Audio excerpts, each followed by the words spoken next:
Never a dull moment in the Northeast and Mid-Atlantic states. Heat and humidity, but a backdoor cold front is moving southwestward to come to the rescue. And it should cut off the heat and humidity for Wednesday. And then we've got other weather systems to deal with as we move through the rest of the week and into the weekend. All that and so much more tonight on the Joe and Joe Weather Show, which is still only me. Joe, I talked to him last night. This last night was the big night with regards to the meteors, and he said it was a gentle shower of meteors and not an explosive one. So a little disappointment, I guess, but he's okay, and he's flying back this evening. So he will be back tomorrow at when we do our show at 7:30 Eastern time. So anyhow. It was a hot day. It was a humid day. You guys were hotter than I was. I only made it up to the low 80s here in northeast Georgia, but in the eastern Pennsylvania to southern New England region, it was all mostly low 90s. There were a few spots that pushed it up to 94 or 95. But we've got one of these situations here where we've got the backdoor cold front. So what is that? That is a front that actually most fronts, as you know, they come in from the west and move from west to east. Sometimes you'll see them come from the northwest and move southeastward. But there are times where they start off in eastern Canada and then they move southwestward. And that is what we're seeing here. And it's going to create a wind shift, already has. It's into eastern Long Island. It kind of got hung up for a couple of hours this afternoon in southeastern New England, but it's on the move again. And it's a very, very shallow layer. If you look at what's going on, it's not like we're pointing to a cold front that's got clouds and a line of showers and thunderstorms. There actually are a couple of thunderstorms that have developed this evening in parts of Massachusetts, which we'll take a look at in a moment. But for the most part, this front comes through. It's all about the wind shift. I can remember back, I think it was 2 or 3 years ago, we had a backdoor cold front come through around this time of year. I believe it was around this time of year. And we had 50-mile-an-hour wind gusts when the front went through, and the temperature went from 90 to mid 50s in a matter of a couple of hours. So the temperature change is going to be dramatic. Now, I don't see this area going that low, although on eastern Long Island certainly could get down into the upper 50s. In fact, when I looked at the last round of temperatures, it was almost there in a few places. But it does break the heat and makes for a different day tomorrow. We do have another cold front coming through tomorrow night.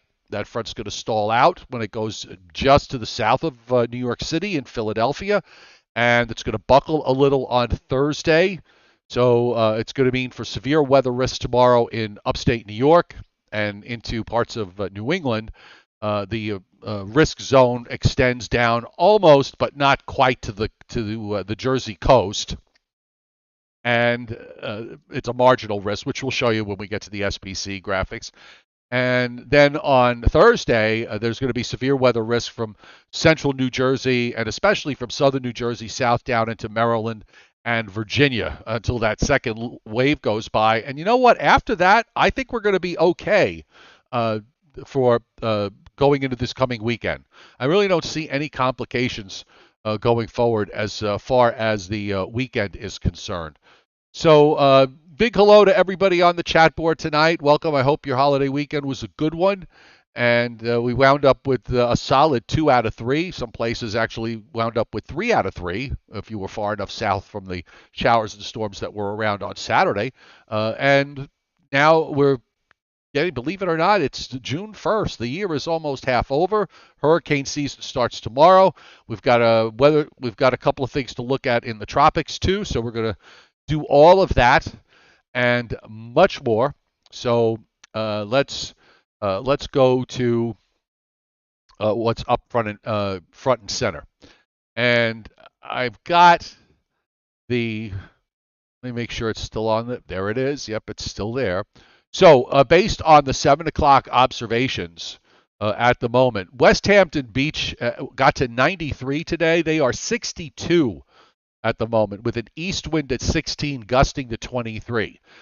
In Groton, Connecticut, which also made it up to the upper 80s to near 90, now at 63. In fact, their high was 93. 93 at Groton. They are now 63 with an east-southeast wind at 14, gusting to 22. Boston at Logan International Airport, which this morning hit 82 before the front went by. They are now 55 in Boston at the airport. Now, Logan is right near the water, so just inland it is warmer. But 55 with an east wind at 9 miles an hour and just some patchy clouds. There's really not too much. If you jump inland to Fitchburg, for example, in Massachusetts, it's still 67 there with the east-southeast wind at 9. Kingston, Quonset, in Rhode Island got to 86. They're now down to 70 with an east wind at 14. But on the Cape, for example, Plymouth is at 59 after a high of 82. Cape Cod, Provincetown at 56 after reaching a high of 73. Nantucket is 58, and they got to 82 today. Block Island at the moment is 57 with an east wind at 14, gusting to 21. A clear sky, by the way, a clear sky, and 10-mile visibility, and the high there was 81. Meanwhile, at the 7 o'clock observations, we're still seeing some 90s back west and south of New York City. There are some local sea breezes that are going on where the winds have turned to the southeast, like at Kennedy, for example, and in western Long Island, we've got Farmingdale is still at 83 with a southwest wind there at 12 miles an hour. So the backdoor front is probably, I'm going to say, near MacArthur Airport and pushing back westward. Bridgeport is now, okay, so it's through at Bridgeport because they're east-northeast at 18. So you really use the wind here to kind of judge where the front is and the wind direction, which is either east or east-northeast. And then you head down into New Jersey and Pennsylvania where it's still in the low 90s, and you've got mostly west winds, like in Doylestown, got to 95 today, and right now they are at 91. Belmar got to 97. With the temperature right now also at 91. Just want to see, Kennedy got to 93. We saw White Plains got to 92. Caldwell, 95 there, 92 at the moment. So you get the idea. The backdoor is edging closer.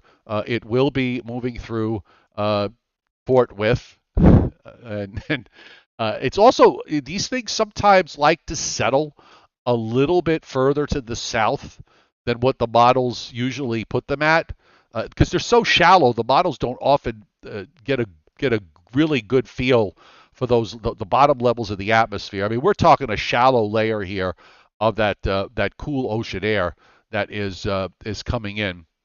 Trying to get this map here straightened out just a little bit. Let's see. Nope, that's not it. And nope, that's not it. Nope.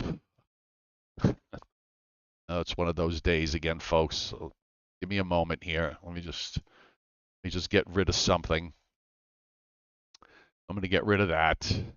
And let's go to this.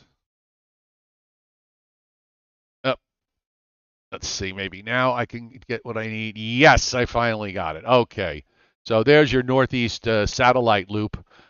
With the lightning strikes, and you can see a few flashes there going on in parts of northwestern Virginia, right there. Just a little bit of action there, and there's a little patch of bright white cloudiness moving through Massachusetts with a couple of lightning strikes showing up on the last couple of frames. So that's probably why SPC put this very small area of marginal risk in parts of Massachusetts and Connecticut for this evening, just due to the fact that you're getting a little bit of action here along the frontal boundary further inland where the low levels aren't cooling off as fast and that marine layer is not really penetrating as efficiently as it is down along coastal locations.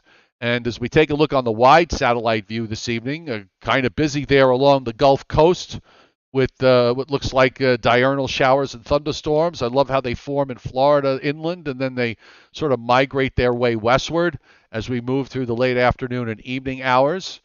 At least they were migrating westward when the loop, there it goes.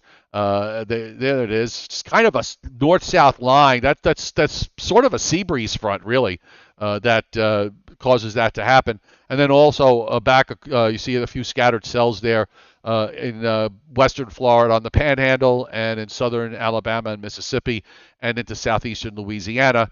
And then, of course, you've got the cold front here, and that's our weather system that is due to approach for tomorrow, and that's producing some showers and thunderstorms and some severe weather ahead of it, particularly in Oklahoma and into Kansas this evening, where we do see some severe weather risk. The good news here is that everything is moving along, which is a big positive. In the meantime, I just want to show you, you can be able to see this on the bottom of the satellite loop. I've moved it up so you can get a good shot of it. A lot of disturbed weather in the southwest Gulf and into the Caribbean. Now, this is part of a very large gyre that had Hurricane Agatha in the eastern Pacific in it, and now Agatha inland, and all that moisture is just sort of fanning out.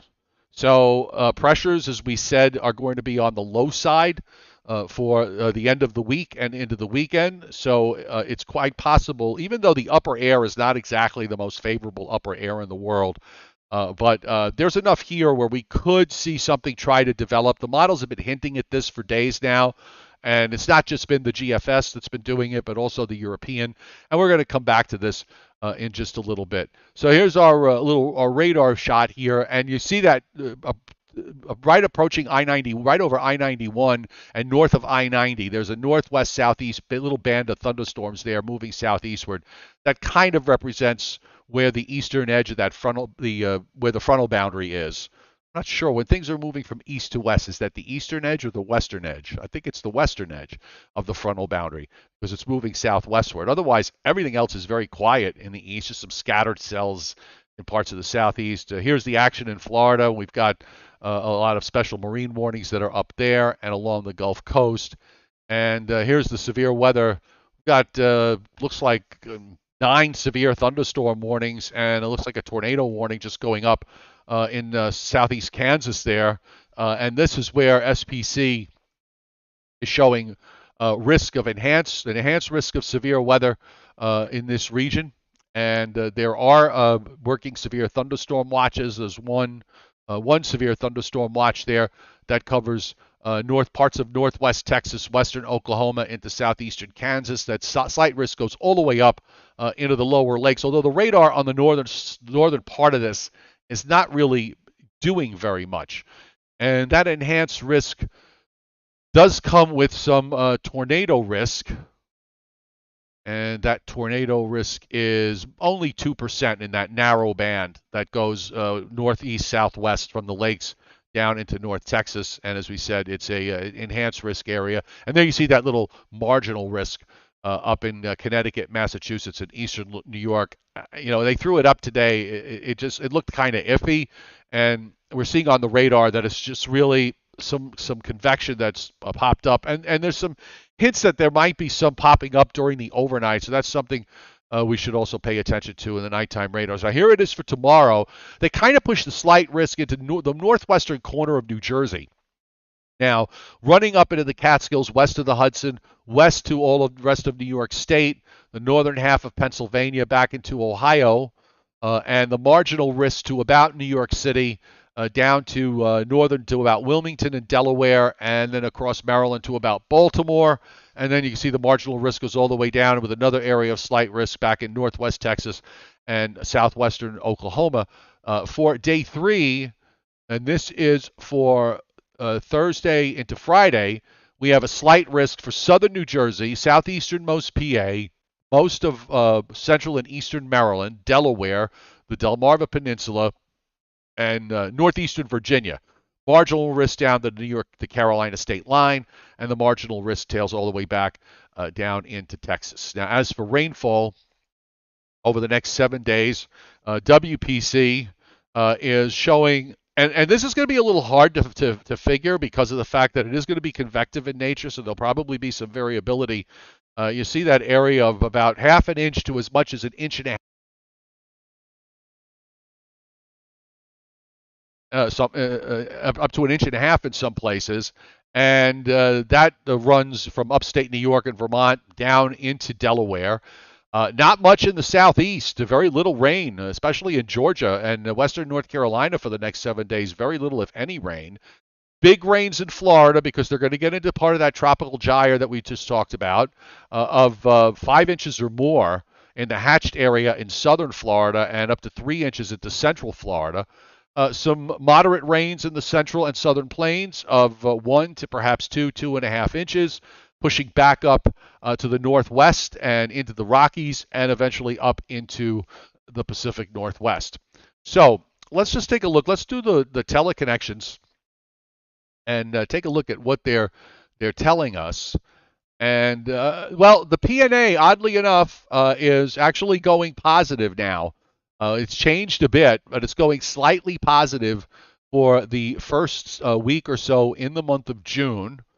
And that means that there's going to be a tendency for, since it's only very barely positive, it's giving you the idea that there's going to be weak ridging more in the west and some weak troughing in the eastern U.S. The NAO, the North Atlantic Oscillation, which we talk about when we're looking for blocking patterns, has gone decisively negative. It's actually gone negative faster than advertised. It's down to 1 standard deviation negative. It stays there for the next several days. Then kind of trends up to maybe about half a deviation from the mean. Looks like you got half the members above that, half the members below that. So it's kind of a mix.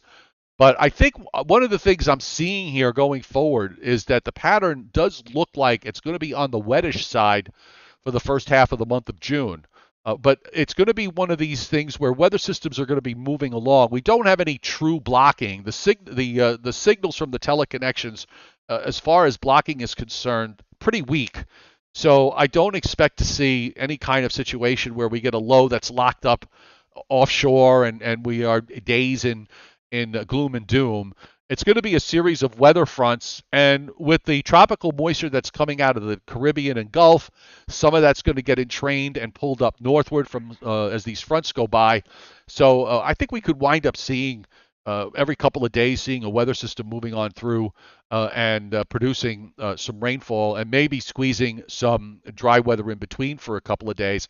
And I also think this probably elevates the severe weather risk for the first half of the month of June. So here it's hard to see because the features here are pretty weak as far as there's a high, and I mean it's a really weakish high that is in southeastern Canada, and there's one center that's actually going to park itself near Cape Cod and another one that's further to the north. So the backdoor is somewhere in here. This is the map for tomorrow. This is this evening. So by 8 o'clock, it has the backdoor on the GFS right at New York City. It's going to be a little bit slower than that, but it will be close. And again, the shallow nature of this will mean that probably we'll get the front to move a little bit further to the south than it otherwise would. And you'll notice that there is some precip during the overnight that develops in this, because now it's going to turn into a warm front and try to go back the other way. And here comes tomorrow's cold front. And the GFS is pretty bullish there with some showers and storms in upstate New York. I want to see if the NAM, because the NAM had a line of storms reaching down to the coast by Wednesday evening. And we'll take a look at this on the NAM's point of view. So there you see most of the cells in upstate New York, and then it has this area that comes in during the evening hours over northern New Jersey and Long Island, and the cells kind of hold together to an extent. That front's going to get hung up.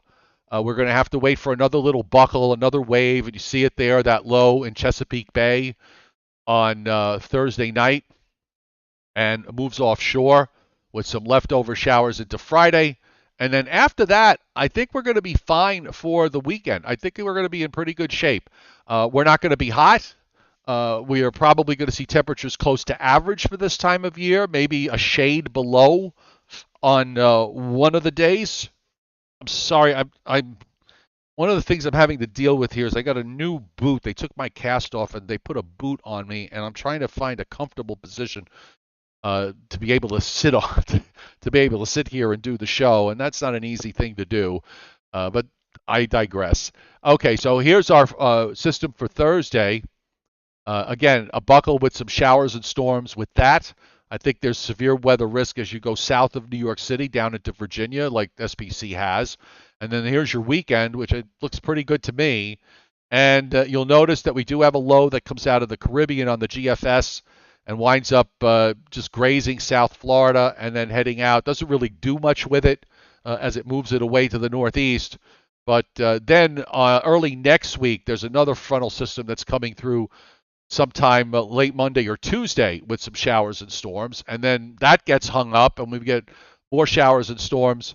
Looks like Wednesday into Thursday as some kind of wave develops on that front. So that'd be kind of interesting to see what that produces. I'm going to take a look at the upper air in a moment. I just figured I'd go through the surface, and then a couple of day break, and then here comes the next one for the weekend of June 11th, June 12th. So, as I said, it looks like weather systems are moving from west to east with some regularity here.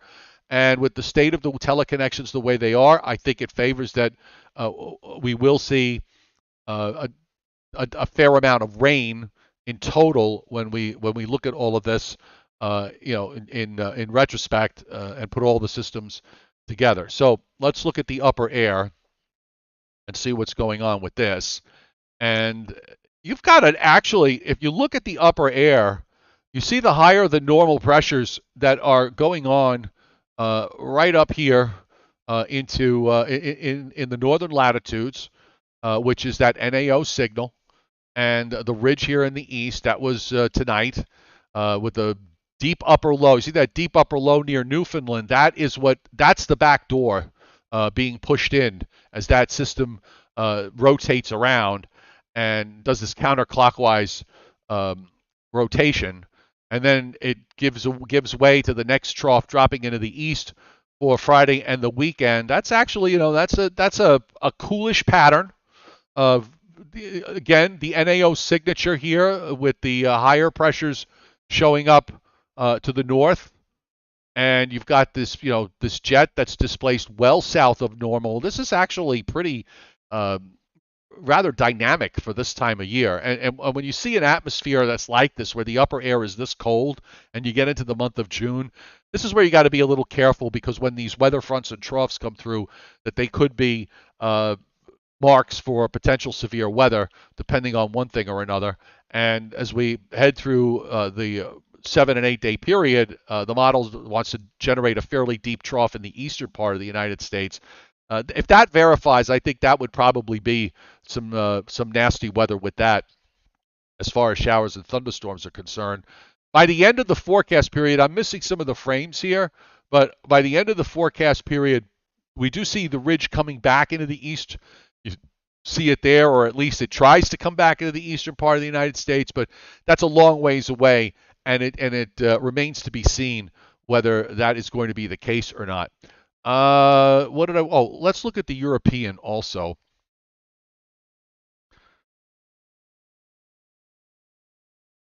So here you go, and here's the European. You see the ridge in the east to start the week. The upper low near Newfoundland that's forcing that backdoor cold front to come in. The next trough. And because that low in Newfoundland doesn't exactly race out of here, it takes a little while for the troughing that's to our west to exert its influence, but eventually it does.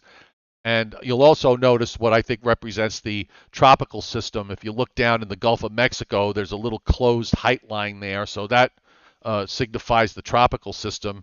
And it does have that little identifiable feature off the southeast coast. And then it takes us up to about the latitude of North Carolina. But we don't have a digging trough to our west, so it would just get kicked out to the east eventually.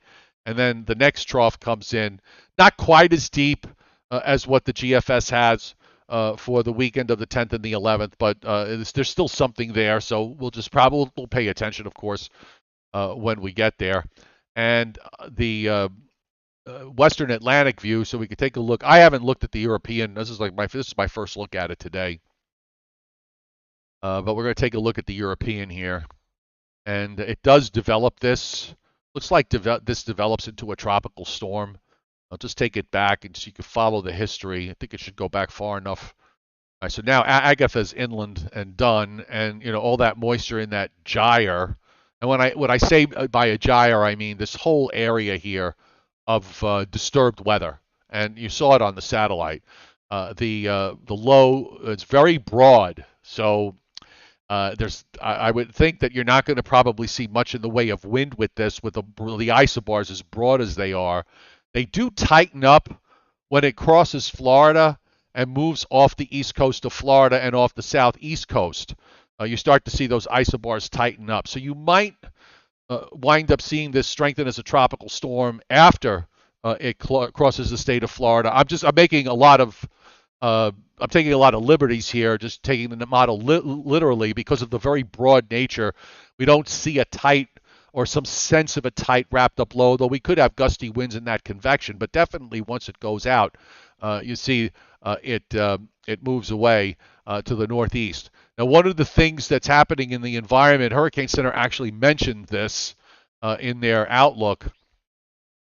We do have across the Gulf of Mexico and over Florida a lot of wind shear. And the system is coming out into it's sort of in its own little world there of low wind shear, but it's got surrounded by strong upper level winds. And of course, once it moves into the Atlantic, you're probably going to see some of that deepening occur because of whatever approaching trough is up in the northern stream, sending it a little bit of energy. So that could be part of the reason why you see the system deepen. And it goes out. I don't see this being an issue for the East Coast, but I think the last outlook that they gave from NHC was from earlier today. So they're still going, I think, 10 and 60. Oh, now they just have it now to is this the new one? Let's see. No, this is at 2 o'clock, 30 and 70. So now it's 30 and 70 as far as the potential for development. And it seems like something's going to try to develop here. Whether it gets beyond tropical depression status as it moves northeastward, maybe it'll have to wait till it crosses the state of Florida to do that. That remains to be seen. Again, the environment is not all that favorable. It's not horribly hostile, but it is not all that favorable for tropical cyclone development. So I'm going to come back on the screen here and take a look at you folks on the chat board tonight. And again, I hope you had a good weekend. So my dog is not here because I can't take care of him right now. So my friends have him. I'm not able to walk him because I'm in a leg cast. So this is going to be. I was realizing today that I've been basically sick for the last 8 months between what I had going into November and my appendectomy, and then the Crohn's disease diagnosis, and now this. This I did not need, okay? And let me tell you something. When you've got Crohn's disease and you're running to the bathroom on a regular basis and you're doing it with a leg cast, it is a religious experience. Let's put it that way. Yes, the circle of doom is over me, Mark DeChiara. The circle of doom and another heat wave for the Northeast this week. Well, I think this is it. I really don't see too much. By the way, I was looking at the temperature field for tomorrow. Now, this is the Weather Service's forecast. They took their numbers down. They were going mostly mid-80s to low 90s from southern Pennsylvania and southern New Jersey south, and now they've kind of cut it back. So I think they're probably thinking that maybe that backdoor makes it a little bit further south. But then I look at the wind direction that they're showing, and they're all showing northwest winds until you get to New York City and points north and east, and then you get all the east and southeast winds. So they're seeing the frontal boundary somewhere at 7 o'clock tomorrow evening, just south of New York City. And remember, it's going to start coming back up northward anyway. I just wonder whether the temperatures that they're showing now are just a little bit too low, unless there's going to be a lot more clouds than sun. That might be the one thing that holds it back. But they do have a favorable wind to take temperatures up at least into the middle and upper 80s. Maybe 90 was pushing it. But after that, for Thursday, I'm sorry, this is for Thursday. What am I saying? So this is for Thursday. So let me backtrack. My brain is not where it's supposed to be. So let's okay. So they really, yeah. I mean, they still sort of pushed. They lowered the lows in New Jersey and New York City now. They're only going for 60s to low 70s for tomorrow and low to mid 60s southeastern New England, even some upper 50s right along the immediate coast. But then you head into Pennsylvania, I mean, right along the New Jersey state line and go west, it's middle to upper 80s, and then you go upper 80s and low 90s from southern Pennsylvania on southward. Now, that makes sense to me.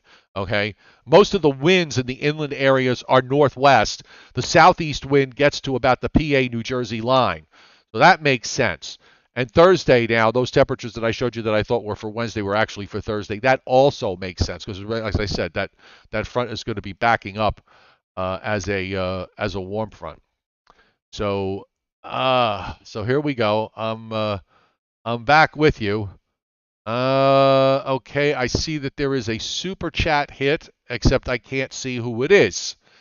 So whoever it was, oh, the chairman, Scott Briller. Thank you very much, Scott. Most appreciated as always. Saying a big hello, and only great health for me for the next 35 years. Well, let me tell you, for the first 63 years of my life, the everything was fine. It's just been harrowing for me since back last late October when all of this started. I never anticipated what happened to me on Friday, which was um, the fact that I was at the dog park with my dog. I had my back turned. I was having a conversation with some friends, and I heard what sounded like running dogs. And the next thing I knew, they took my legs out from under me, and I fell backwards, and my foot was at a 90-degree angle to my leg. So I went to see the orthopedist today, and he told me that if there was such a thing, this would be like a third-degree sprain because he's only seen something like this a couple of times in his 50 years of doing this, and usually what happens is you get your bones are shattered down in your ankle. But he said I must have really strong bones because I don't have any breaks. So I have to go in on Friday for some surgeries. He's going to put in a screw for 4 weeks to hold the bone and the ligaments together, and then 4 weeks from now I got to go back in for him to take the screw out. In the meantime, I have only one leg, as I can't put weight down on the other one. And as I said, it's very difficult to find a spot where I'm comfortable. Actually, J Dog, what happened was we had rain for 3 days in a row because I go to the dog park, and my friends we go to the dog park. We're there every day, but it rained for 3 days. Um, uh, it rained for 3 days, and the dogs were all, they were all filled with energy, and they just wanted to run. And this dog park, by the way, is a very wide open. It's nearly 2 acres, wide open, fenced-in area, and the dogs have, huge amounts of running room. And there's an area where we're supposed to be safe. I just, if I had my body turned the other way, I would have seen them coming. So everybody was great. They all, they got they called the ambulance. The hospital's right nearby, so they were there in 2 minutes. And there's nobody to blame here. This is one of those things where uh, it's one of Destiny's merry pranks. I had a voice telling me in the back of my head right before it happened, was telling me, because I usually sit down. There are benches there, and they were telling me to go sit, go sit down. But I was talking with my friends, so I said, you know what? We're having a conversation. We're having a good conversation here, so I'm not going to do that. And then lo and behold, that happens. So anyway, as I said, it's Destiny's merry prank, and I just have to deal with it. So it happened before Memorial Day. And yes, Jason, definitely avoid Fiverr and swipe this. No, I'm not swapping anybody. My dog was actually not part of this. He was off in one of the sand piles. He was with a couple of other dogs, and they were just digging out in the sand piles. So he was not a part of the cavalry charge that got me. So I'm lucky. My friends are taking care of my dog. He's having a good time. at my friends Denny and Julie's house, and he's going over to Craig and Rose's house at the end of the week. And that's it. So we're good. Okay, Jason, hitting super chat. Thank you very much, Jason. Most appreciated. And by the way, everybody should check out Jason Schaefer's Patreon page. Uh, uh, I don't. What is the URL? Hold on, see if I can get it because I joined it. Um, so let me see if I can pull it up. And Jason was my producer from time to time when I worked over at WPIX in New York. And let's see.